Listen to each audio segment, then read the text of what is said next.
ងឆាត់ឲ្យមុំជីវ៉ាថាបឹងឆាត់ឲ្យមុំស្រីសំពុនផាមួងចាំស្រីអងទៅវត្តថ្ងៃនេះជាថ្ងៃជប់ជុំដូនតាថ្ងៃនេះជាថ្ងៃជប់ជុំដូនតាអើយម៉ែមានលេងសប្បាយបានម្ដងឆ្នាំថ្មីយើងជួបជុំបងអូនបងឆ្នាំថ្មីយើងជួបជុំបងអូនបងញាតិមិត្តភូមិផងជុំជ័យជុំតា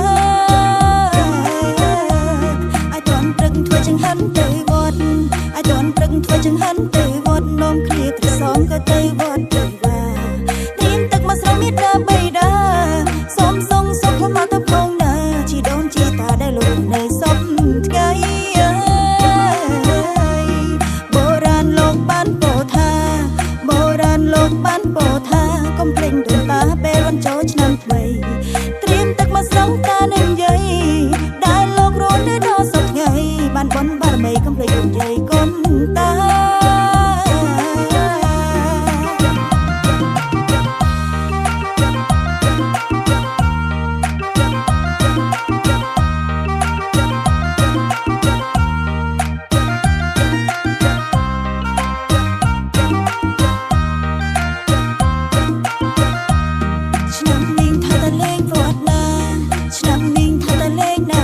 បុណ្យចូលឆ្នាំថ្មីមិនឃើញថ្លៃបងបង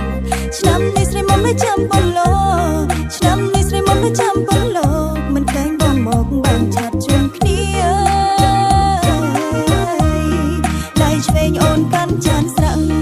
ដៃឆ្វេងអូនកាន់ចានស្រឹងដៃស្ដាំវលៀងអូនកាន់ជ័យកាន់លំជីវ៉ាថាបឹងឆាត់ឲ្យមុំជីវ៉ាថាបឹងឆាត់ឲ្យមុំស្រីសំពុនផាមួងចាំស្រីអងទៅវត្ត